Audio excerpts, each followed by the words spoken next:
홀리 파이브! 날마다 말씀 안에서 거룩함으로 승리하시길 바라며 은혜와 소망의 말씀을 함께 나눕니다. 1년 1독을 기준으로 하루 서너 장의 말씀에 대해 간략히 소개하고 함께 나누고 싶은 말씀을 전합니다. 하나님의 은혜 안에서 날마다 거룩한 파이팅을 외치며 승리하시길 바랍니다.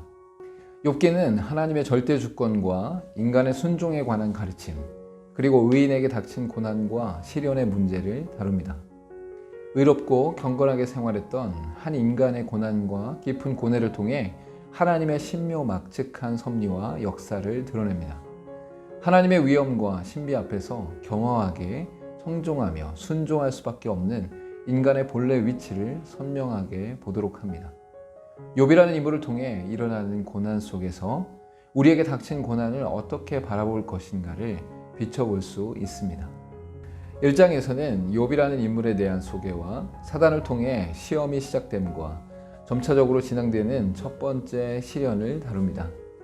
먼저 욥과 가족을 소개하며 경건한 사람의 삶 가운데 부어주신 외적으로 나타난 복에 대해 다루고 있습니다. 이에 사단이 하나님께 나아가 욥에 대하여 획책하며 시험할 것을 요청하고 하나님께서는 소유물에 대해서만 허락하십니다. 마지막은 연속적으로 욥이 당하는 고난이 일어나게 되고 그럼에도 불구하고 하나님 앞에서 죄를 짓지 않는 모습을 보입니다.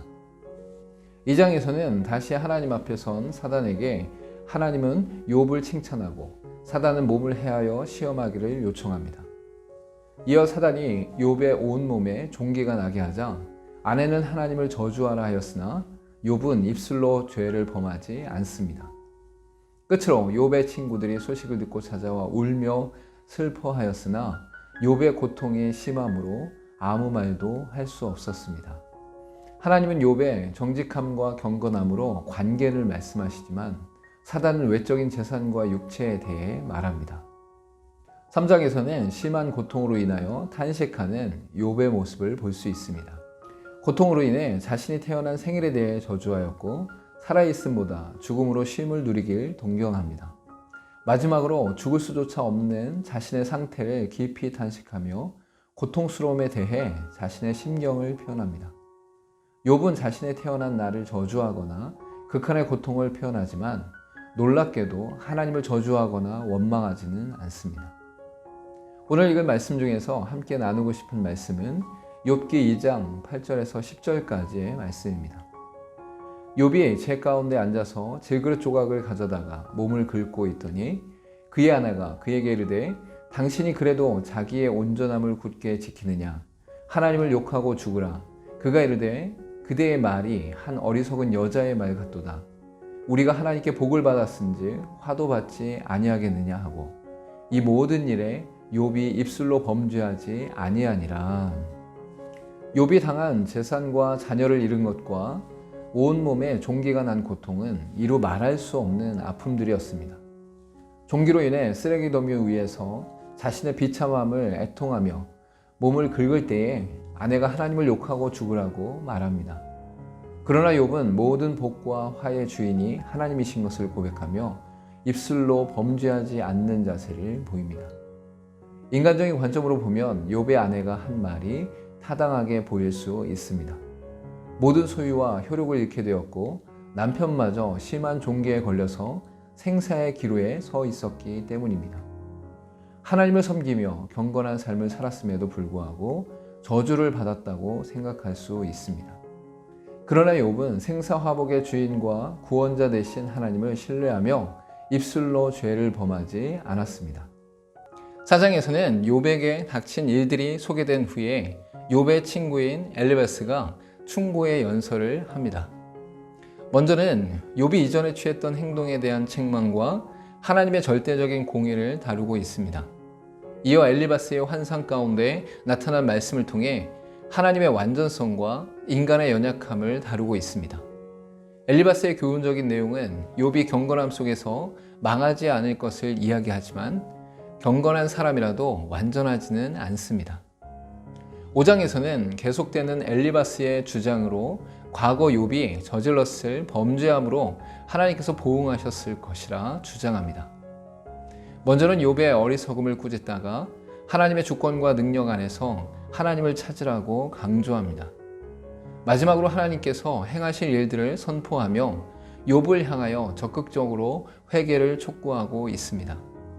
엘리바스는 원론적인 말을 전하면서 욥에게 회개를 촉구하고 있는데 이는 공감하지 않는 위로로서 가르치려는 것입니다. 6장에서는 엘리바스의 주장에 대해 욥이 답변하는 내용입니다. 먼저 욥은 자신의 괴로움에 대해 억울한 심정을 내비치면서 엘리바스의 주장을 먹기 싫은 음식에 비유합니다. 또한 자신의 결백을 성실히 주장하면서 거룩하신 하나님의 말씀을 거역하지 않았음을 전합니다. 이어서 친구들의 무정함을 질책하면서 그들의 권면에 허점이 있음을 지적하는 내용입니다. 욥은 엘리바스의 말을 받아들일 수 있는 상태가 아니었기에 연약함 속에서도 하나님을 떠나지 않기만을 바라고 있습니다. 7장은 욥의 이어지는 말로써 인간이 보편적으로 겪게 되는 상황들을 이야기하면서 자신의 특별함 속에서 허무함을 다룹니다. 이어 자신의 처지를 하나님께 호소하며 자신의 존재가 얼마나 미약한지를 고백합니다. 깊은 고통의 순간 속에서 인간의 미천함을 드러내어 위대하신 하나님의 긍휼을 구하는 욥의 모습을 볼 수 있습니다. 오늘 읽은 말씀 중에서 함께 나누고 싶은 말씀은 욥기서 6장 8절에서 10절까지의 말씀입니다. 나의 간구를 누가 들어줄 것이며 나의 소원을 하나님이 허락하시랴. 이는 곧 나를 멸하시기를 기뻐하사 하나님이 그의 손을 들어 나를 끊어 버리실 것이라. 그러하실지라도 내가 오히려 위로를 받고 그칠 줄 모르는 고통 가운데서도 기뻐하는 것은 내가 거룩한 이의 말씀을 거역하지 아니하였음이라. 욥은 자산의 탈취와 자녀의 죽음 그리고 자신의 종기로 인한 고통이 연속적으로 일어나면서 고통에 대해 감당할 수 없었습니다. 그럼에도 불구하고 하나님을 향해 원망하거나 저주하지 않고 혹여 하나님께 범죄할까 하여 죽기를 요청하기도 했습니다. 또한 엘리바스가 말한 범죄한 자에게 임할 하나님의 심판과 기도를 통해 회개할 것을 촉구한다는 것에 반론합니다. 더 나아가 죽음까지도 하나님의 주권 안에 있음을 인정하고 고통 중에도 하나님을 찾으며 요청하고 있습니다. 욥의 신앙은 처절한 고통으로 인해 자신의 연약함이 드러나 하나님을 원망하며 저주할 것을 두려워하고 있습니다. 어떤 상황 속에서도 하나님의 말씀을 거역하지 아니함에 대해 위로받고 기뻐하는 모습을 볼 수 있습니다. 죽음 앞에 있는 견딜 수 없는 고통의 순간에도 하나님을 원망하지 않고 말씀을 거역하지 않는 것에 기뻐하였습니다. 8장에서는 욥의 세 친구 중 빌닷의 말로서 공격적으로 비난하며 욥을 죄인으로 치부하고 있습니다.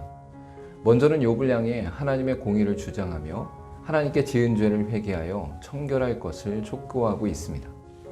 이어 빌닷은 개인적이고 사적인 의견을 의지하지 말고 옛 교훈들의 중요성을 비유로 말하며 주장하고 있습니다. 빌닷의 주장은 고난받을 만한 죄를 지었으므로 고통을 당하게 된다는 것인데 모든 사람과 상황에 적용되는 것은 아닙니다. 미약함 속에서 창대케 하시는 하나님의 역사가 있을 수 있지만 외적인 변화가 아니더라도 은혜 안에서 이끄는 삶도 있습니다.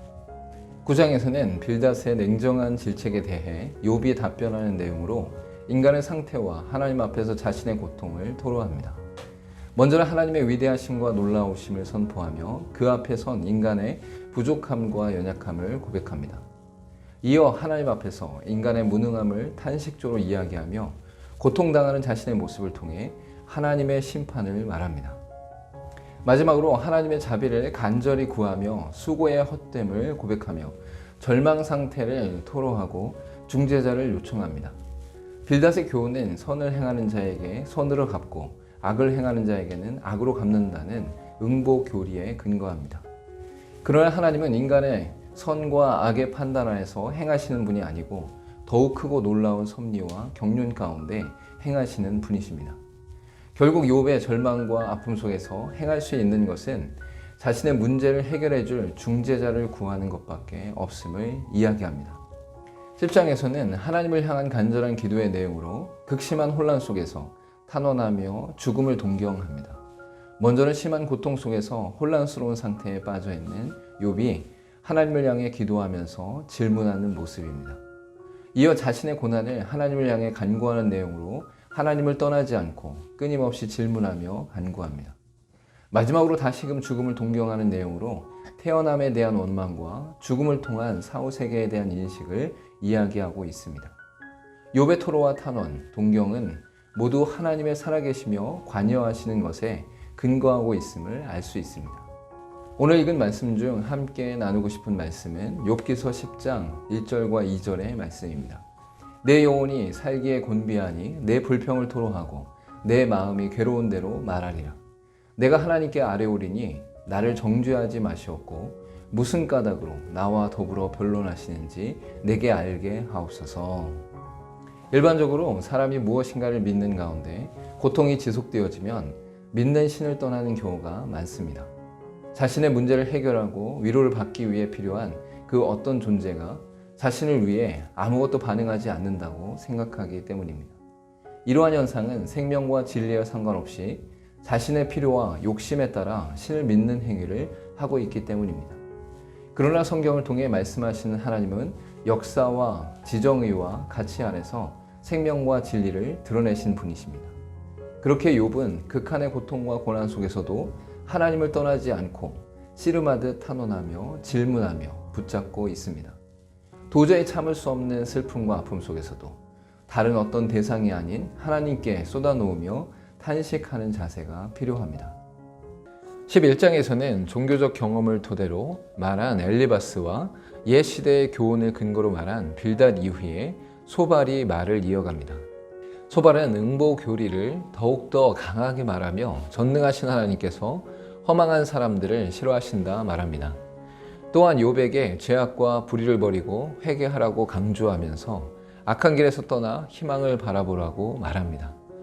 소발은 욥을 범죄한 자로 치부하며 회개를 강조하는데 이는 진정한 지혜이기보다 자신의 의의를 드러내는 것입니다. 12장에서는 소발의 말에 대하여 욥이 반박하면서 소발의 한계를 말함과 동시에 하나님에 대해 추가로 주장합니다. 먼저는 소발이 주장한 인과응보적인 생각에 대해 단순하다고 말하며 이는 동물들도 볼 수 있다고 말합니다. 이어 지혜와 능력, 주권이 하나님께 있음을 강조하면서 모든 대상과 나라 가운데 무한하신 권세를 드러내심을 말합니다. 욥은 친구들의 단순한 인과응보적인 생각들에 대해 하나님의 오묘하신 가운데 단순하게 판단할 것이 아님을 강조합니다. 13장에서는 욥이 세 친구를 비난하면서 그들의 응보 교리에 대한 한계를 지적하고 하나님에 대한 확신과 호소를 고백합니다. 먼저는 욥이 세 친구들이 갖고 있는 독선에 대해 질책하면서 자신의 지혜를 강조하고 있습니다. 이어 욥은 자신이 감당할 부분을 말하며 하나님 앞에서 자신의 태도를 단호히 결정합니다. 마지막으로 비참한 자신의 상황에 대해 하나님께 호소하며 주의 손을 대지 않을 것과 두렵게 말 것을 구합니다. 14장에서는 이전과 다르게 욥의 입술을 통해 절망적인 언어들이 나오며 인간의 연약함과 유한함을 토로하고 있습니다. 먼저는 하나님을 향해 고난의 자리를 넘겨달라고 탄원하였고 인간의 생각이 짧음을 토로하고 있습니다. 이어 하나님께 소원을 간구하며 드리지만 소망을 상실한 채 슬픔에 잠기게 되는 욥의 모습을 볼 수 있습니다. 오늘 읽은 말씀 중에서 함께 나누고 싶은 말씀은 욥기 12장 13절에서 16절까지의 말씀입니다. 지혜와 권능이 하나님께 있고 계략과 명철도 그에게 속하였나니 그가 허르신즉 다시 세울 수 없고 사람을 가두신즉 놓아주지 못하느니라. 그가 물을 막으신즉 곧 마르고 물을 보내신즉 곧 땅을 뒤집나니 능력과 지혜가 그에게 있고 속은 자와 속이는 자가 다 그에게 속하였으므로. 11장에서 말한 소발의 주장의 한계는 인과응보의 생각으로 악인은 징계를 받게 된다는 주장입니다. 단편적으로 사람들의 관계 안에서는 맞을 수 있지만 하나님께서 행하시는 일을 단순하게 판단할 수는 없습니다. 욥은 이러한 소발의 주장에 대해 모든 동물들과 공중의 새들도 알 수 있을 정도로 단순한 내용이라고 주장합니다. 동시에 하나님의 지혜와 권능과 명철이 얼마나 위대하시고 놀라우신지를 다양한 예를 들어 주장하고 있습니다. 먼저는 자연의 모든 것을 주장하시고 민족들과 권세자들의 모든 판단을 빼앗으시고 죽음 이후의 세계를 통치하심을 말합니다. 판단할 수 없는 하나님의 징계와 심판을 임의로 주장하며 자신들의 지혜가 출중함을 주장하는 친구들을 꾸짖고 있습니다. 우리도 사람을 쉽게 판단하거나 정죄하지 말고 겸손히 하나님을 구해야 합니다. 15장에서는 자신의 결백을 주장하는 욥에 대해 더욱 적대적이고 난폭한 어조로 변론하는 엘리바스의 2차전입니다. 먼저는 욥이 불경건하며 하나님을 경외하지 않는다고 판단하여 짓궂은 풍자와 함께 정죄하는 자세를 취합니다. 이어서 욥보다 지혜로운 사람들이 있었고 자신들도 지혜롭다는 주장으로 욥의 불순함과 교만함에 대해 비난하고 있습니다. 마지막으로 자신의 본 것으로 설명하면서 일평생 고통을 면하지 못할 악인의 운명을 욥에게 견주어 묘사하고 있습니다. 세 친구들은 지속적으로 인과응보의 교리를 기초로 해서 욥이 죄를 저질렀다는 전제하에 자신들의 주장을 펼치고 있습니다. 그러나 인생은 악인은 벌을 받고 선인은 복을 받는다는 단순한 인과응보 구조로만 설명할 수 있는 것이 아닙니다. 16장에서는 엘리바스의 말에 대해 욥이 반박하며 대답하고 자신의 무죄를 변호해 줄 하나님의 개입을 소망하고 있습니다. 먼저는 엘리바스의 말이 위로받을 수 없는 것이고 욥의 처지를 이해하지 못한 데서 나온 것이라고 말합니다. 이어 보이지 않는 청중이신 하나님께서 욥의 무죄와 의로움을 변호해 주시길 바라며 하나님의 개입을 소망합니다. 가족을 잃은 슬픔과 육체의 고통으로 말미암아 힘들어하던 욥은 이제 친구들이 가르치는 말에 의해 더욱 힘들어합니다. 세 친구들은 욥을 위로하기로 자청했지만 욥을 평가하며 자신들의 의의를 드러내는 일에 급급하여 위로하지 못합니다. 교회 안에서도 믿음이 약한 사람들이 고통 가운데 힘들어할 때에 아픔을 공감하고 이해하기보다 평가하게 되는 모습을 볼 수 있습니다. 17장은 16장에서 이어지는 욥의 답변이지만 변론하는 형식이 아닌 독백으로 자조하는 듯한 고백입니다. 먼저는 욥이 처한 비참한 상태에 대해 서술하면서 자신의 호소가 그릇되지 않았음을 밝히고 있습니다. 이어서 욥은 친구들에게서 지혜자를 찾을 수 없다고 절망스러워하면서 단절된 자신을 수월에 빗대어 고백합니다. 욥이 의로운 삶을 위해 살아왔던 지난 날들에 대해 친구들이 응보 교리로 판단하고 정죄했기에 더욱 혼란스러울 수밖에 없었습니다. 오늘 읽은 말씀 중에서 함께 나누고 싶은 말씀은 욥기 16장 1절에서 5절까지의 말씀입니다. 욥이 대답하여 이르되 이런 말은 내가 많이 들었나니 너희는 다 재난을 주는 위로자들이구나. 헛된 말이 어찌 끝이 있으랴. 내가 무엇에 자극을 받아 이같이 대답하는가. 나도 너희처럼 말할 수 있나니 가령 너희 마음이 내 마음 자리에 있다 하자. 나도 그럴듯한 말로 너희를 치며 너희를 향하여 머리를 흔들 수 있느니라. 그래도 입으로 너희를 강하게 하며 입술의 위로로 너희의 근심을 풀었으리라.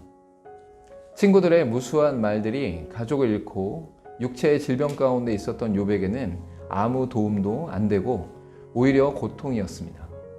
이것은 욥이 처한 상황에 대해 충분한 공감과 위로 가운데 진정한 지혜로 답변한 것이 아니기 때문입니다.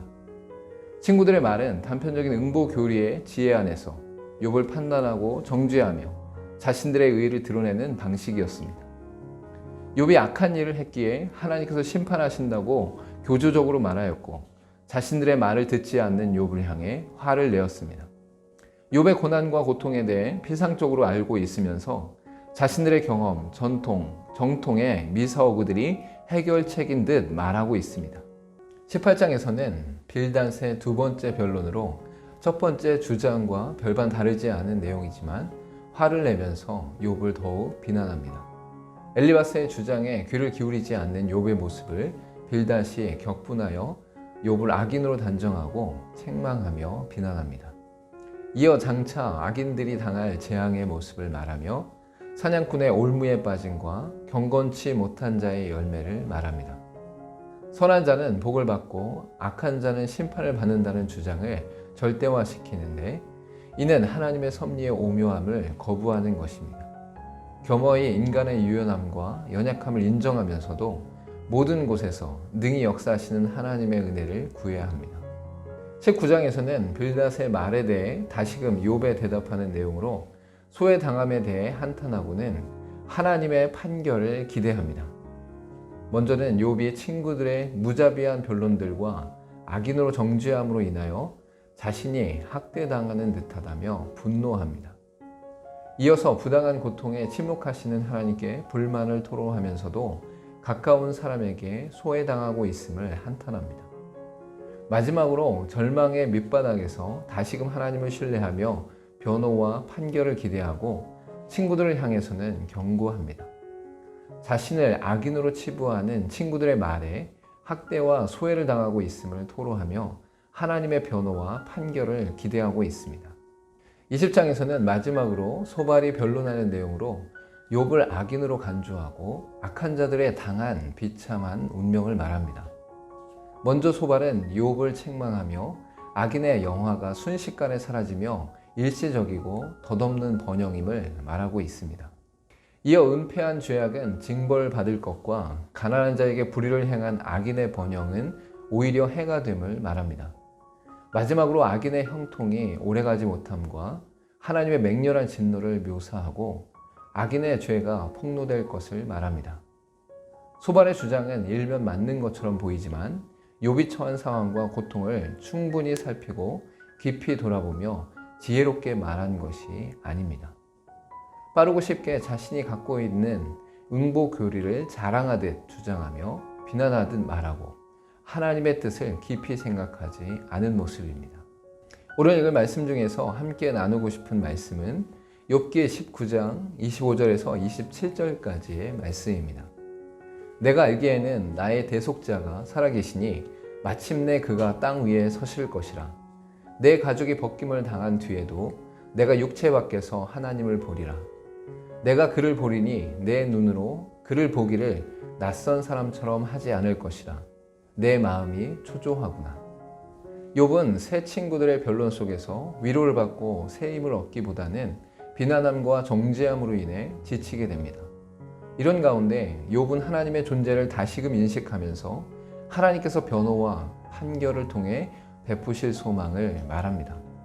특별히 본문에서 말하는 대속자는 이스라엘 백성들에게 하나님께서 정하신 고엘 제도를 의미합니다.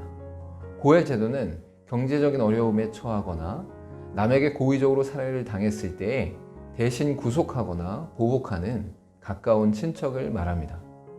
즉 욥의 고난과 고통에 대해 하나님께서 구속하시거나 보복하시는 은혜를 베푸실 것을 선포하고 있습니다.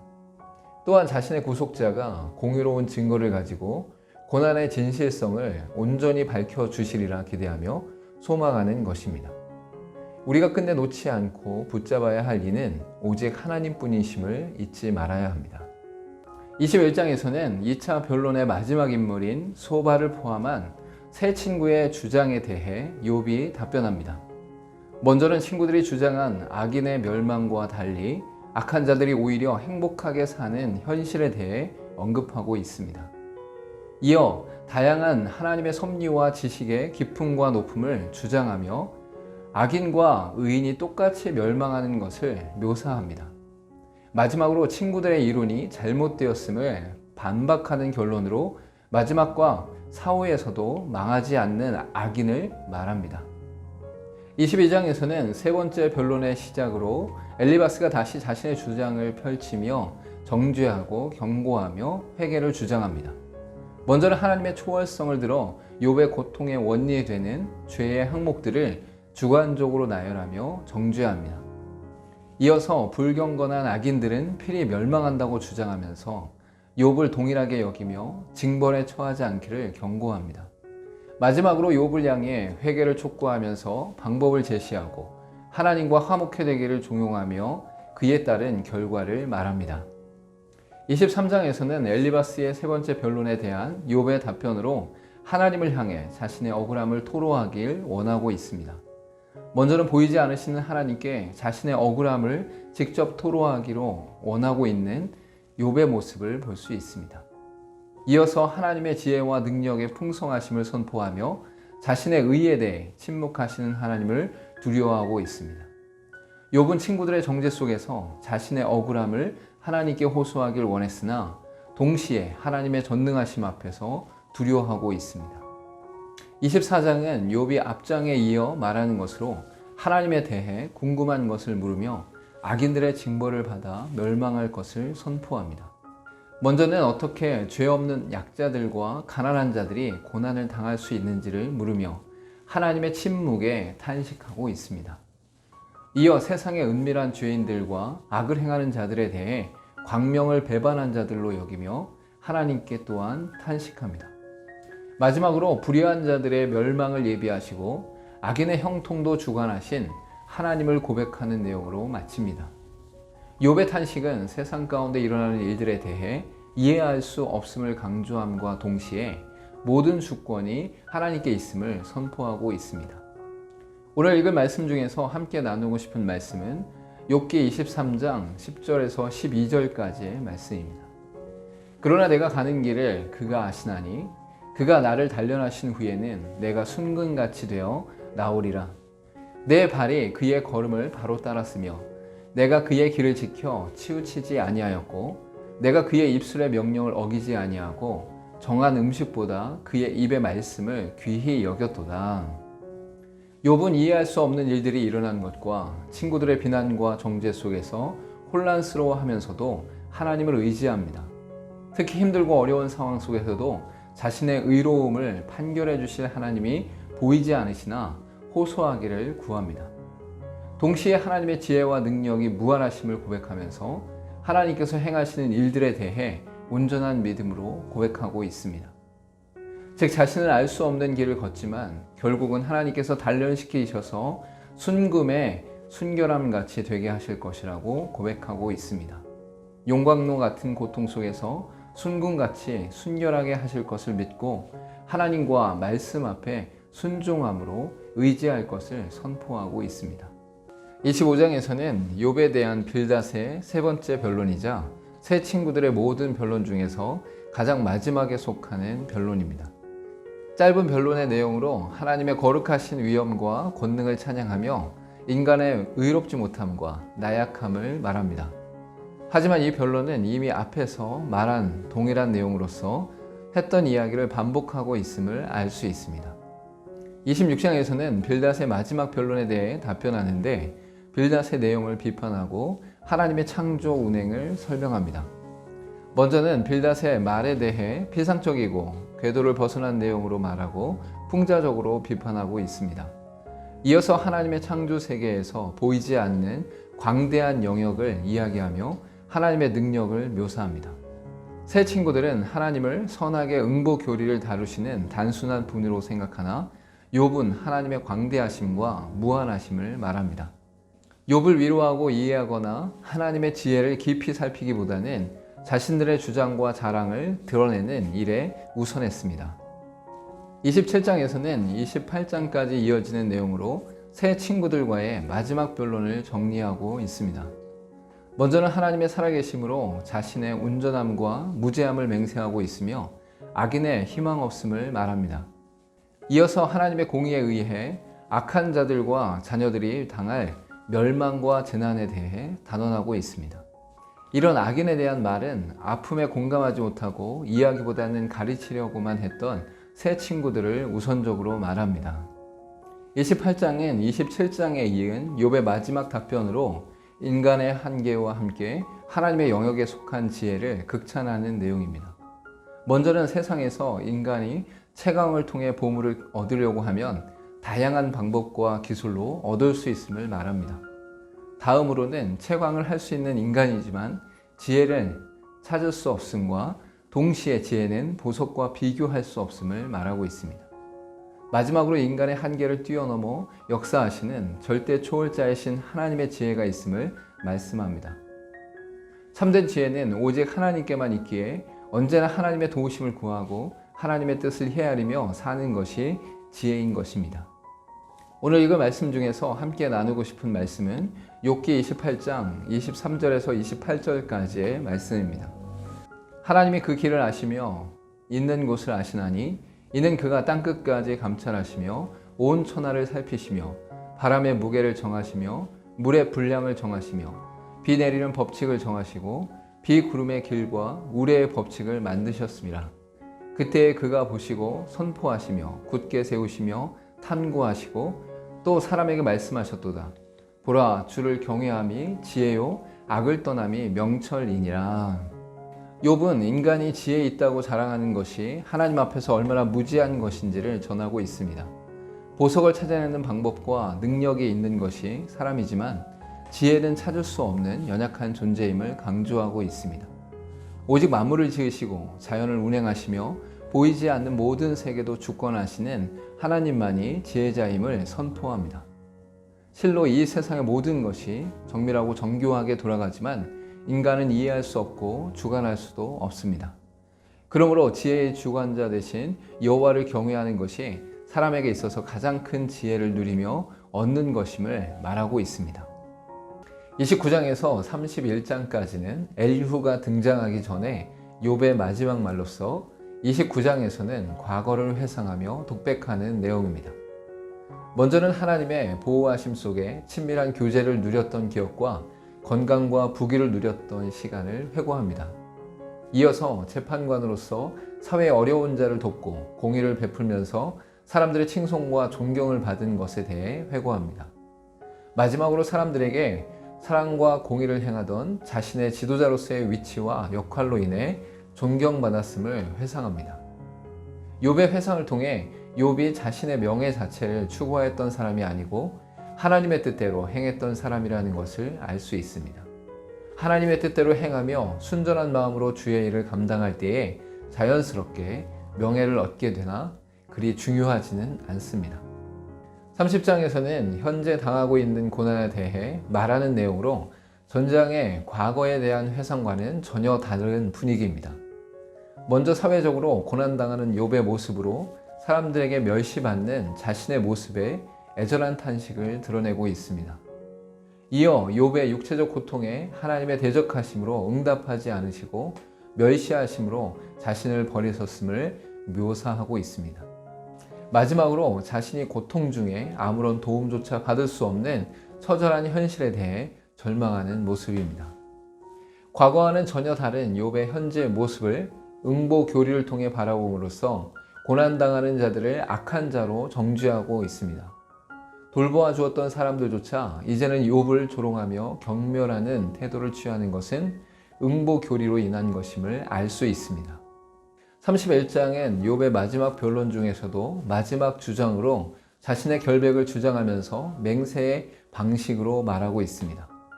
먼저 자신의 결백을 탐욕적인 호색, 거짓과 탐심, 간음죄, 종들을 멸시하는 등의 모든 것들을 부인하며 도덕적 정직을 말합니다. 이어 욥에 대해 엘리바스가 고소한 제목들에 대해서 욥은 자신의 결백함을 단호하게 주장하는 내용으로서 가난한 자와 과부, 고아 등을 선대한 것, 재물과 자연 숭배 부인, 원수와 나그네 선대, 죄를 숨기지 않음을 말하고 있습니다.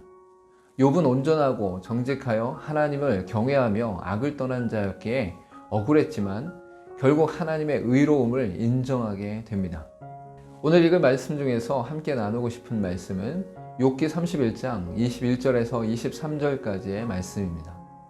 만일 나를 도와주는 자가 성문에 있음을 보고 내가 주먹을 들어 고아를 향해 휘둘렀다면 내 팔이 어깨뼈에서 떨어지고 내 팔뼈가 그 자리에서 부스러지기를 바라노라. 나는 하나님의 재앙이 심히 두려워하고 그의 위엄으로 말미암아 그런 일을 할 수 없느니라. 욥은 자신이 당한 자녀의 죽음과 생명의 위험만큼이나 새 친구들의 응보 교리를 통해 정죄하는 것을 더욱 힘들어했습니다. 그렇게 욥은 친구들의 말을 받아들이지 못했으며 자신의 처한 모든 상황 속에서 하나님을 두려워하며 범죄치 않았음을 전합니다. 특히 맹세하는 형식을 통해 자신이 무엇을 행하였다면 당연히 죄에 대해 어떠한 형벌도 감당할 것임을 시사합니다. 또한 이러한 맹세를 할 수 있는 것은 하나님의 재앙을 두려워하며 하나님의 위엄으로 말미암아 할 수 없음을 말합니다. 사람이 하는 모든 행동의 기준이 자신이면 변할 수 있으나 하나님께서 기준이 되신다면 흔들릴 수 없는 삶을 살아가게 됩니다. 32장에서는 엘리후가 말을 하기 시작하는 내용으로 3장부터 26장까지 이어진 욥과 새 친구와의 변론과는 다른 내용입니다. 엘리후의 말은 37장까지 이어지는데 32장에서는 자신의 소개와 변론의 당위성 그리고 변론에 대한 심경을 나타냅니다. 먼저는 욥과 세 친구보다 훨씬 젊은 엘리후가 나타나 자신의 등장 배경과 변론하게 된 원인을 소개하고 있습니다. 이어 엘리후는 자신의 변론이 당연한 것은 지혜는 나이와 상관없이 하나님의 영으로 말미암음을 언급하고 있습니다. 그리고 변론에 대한 엘리후 자신의 심경을 봉한 포도주와 새 가죽 부대로 비견하면서 토로하고 있습니다. 엘리후는 변론을 시작하기 전에 나이와 상관없이 하나님의 허락하심 안에서 지혜가 나타날 수 있음을 말하고 있습니다. 이는 지혜의 모든 주체가 인간의 경험이나 지식이 아닌 하나님의 주권과 권능에 있음을 말하는 것입니다.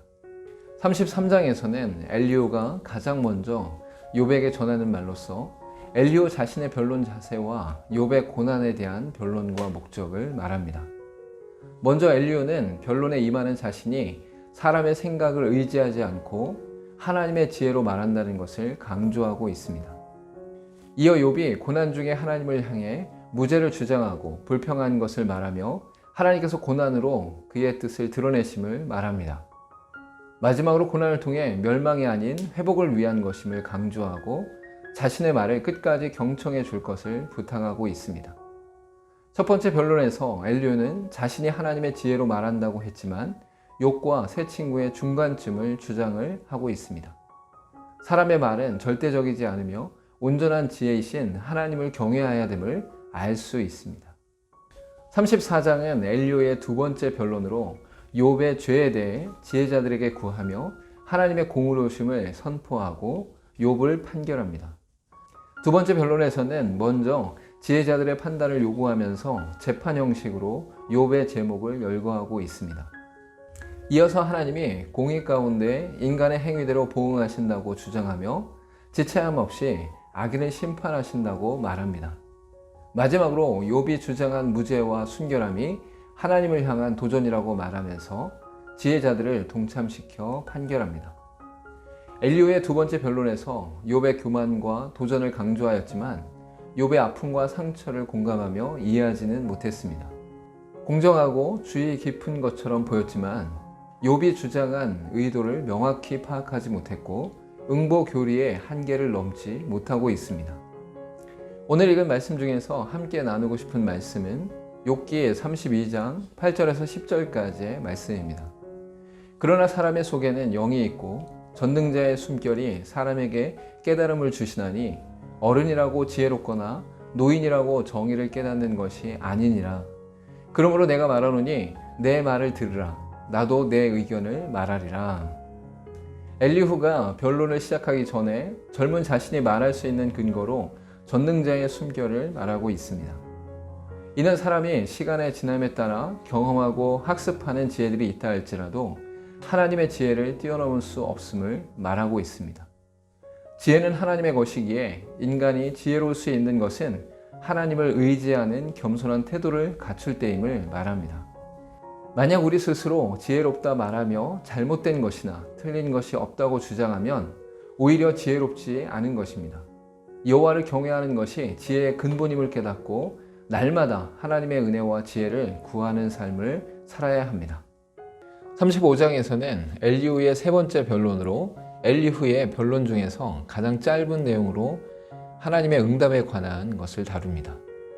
먼저는 욥이 말한 것 중에 악인이 번영하고 의인이 고난받는다는 것에 대해 신앙의 무익성으로 해석해서 의로운 행실의 유익을 답변합니다. 이어 욥의 기도에 응답하지 않는 이유를 믿음의 부족함과 잘못 구함, 그리고 죄로 인한 장애물 등으로 설명합니다. 엘리후의 말 중에 하나님은 높은 곳에 계셔서 사람이 선과 악을 행하는 것이 하나님께 아무런 영향을 미치지 못한다고 말합니다.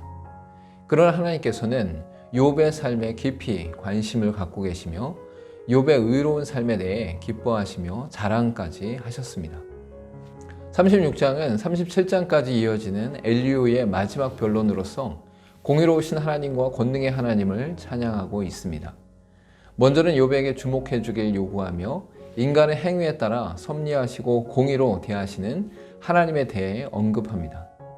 이어서 자연을 다스리시는 하나님의 섭리에 대해 기상현상을 예를 들어 하나님의 권능과 위대함을 찬송합니다.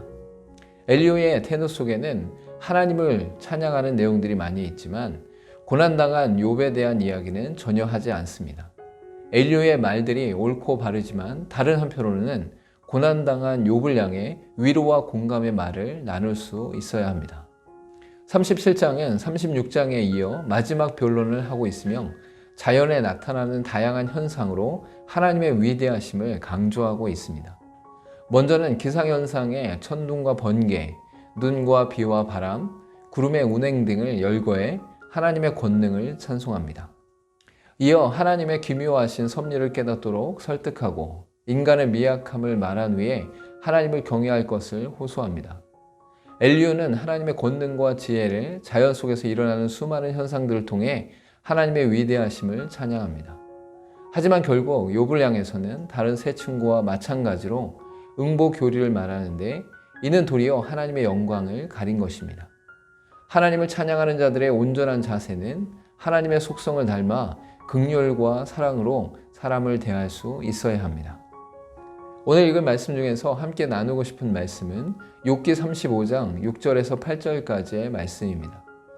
그대가 범죄한들 하나님께 무슨 영향이 있겠으며 그대의 악행에 가득한들 하나님께 무슨 상관이 있겠으며 그대가 의로운들 하나님께 무엇을 드리겠으며 그가 그대의 손에서 무엇을 받으시겠느냐. 그대의 악은 그대와 같은 사람에게나 있는 것이요 그대의 공의는 어떤 인생에게도 있느니라. 엘리후의 주장 중에서 하나님은 초월적인 존재이시기에 인간의 선함과 악함이 하나님께 아무런 충격을 줄 수 없다고 말합니다. 또한 하나님은 지극히 높은 곳에 계시고 전능하시기에 인간의 어떤 악행으로도 조그만 영향도 미칠 수 없다고 말합니다.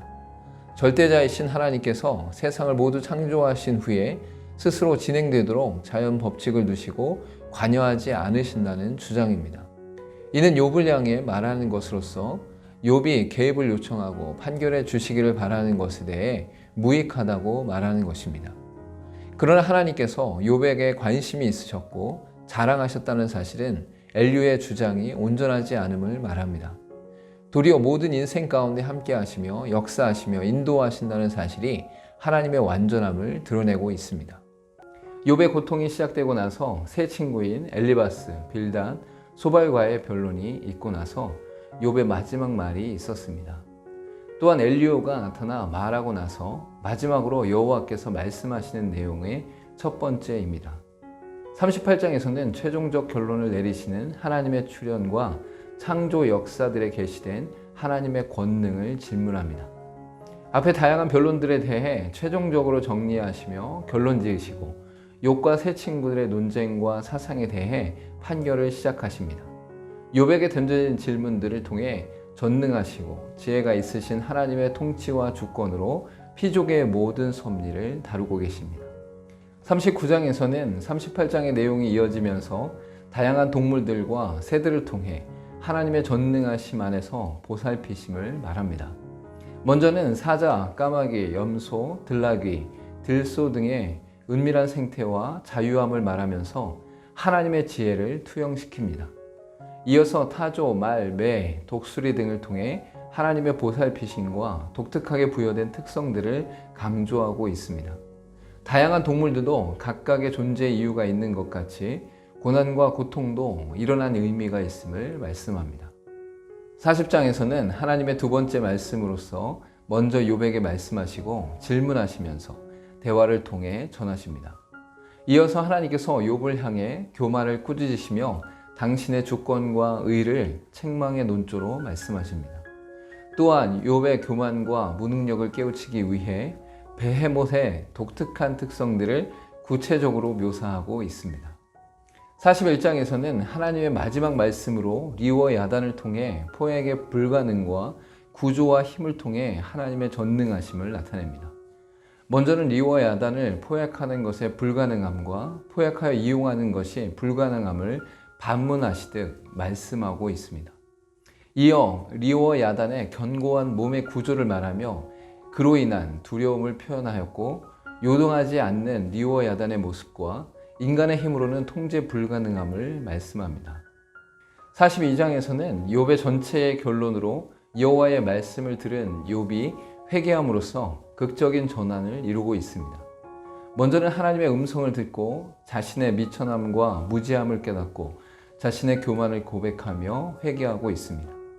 이어서 욥의 세 친구들에게도 옳지 못함을 말씀하시며 욥을 통하여 번제를 드리게 함으로 회복해 하십니다. 마지막으로 회개함으로 회복된 욥에게 이전보다 갑절의 복으로 이끄시고 재산과 자녀와 장수의 복을 내리십니다. 오늘 읽은 말씀 중에서 함께 나누고 싶은 말씀은 욥기 42장 4절에서 6절까지의 말씀입니다. 내가 말하겠사오니 주는 들으시고 내가 주께 묻겠사오니 주여 내게 알게 하옵소서. 내가 주께 대하여 귀로 듣기만 하였사오나 이제는 눈으로 주를 배웁나이다. 그러므로 내가 스스로 거두어드리고 티끌과 제 가운데서 회개하나이다.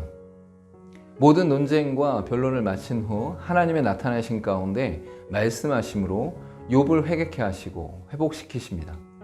욥은 하나님의 기이하신 계획과 의로우신 행사에 대해 자신의 모든 교만과 무지함을 하나님 앞에서 회개하였습니다. 하나님을 만난 이들은 절대 겸손으로 살 수밖에 없으며 완전하신 하나님을 찬양할 수밖에 없습니다.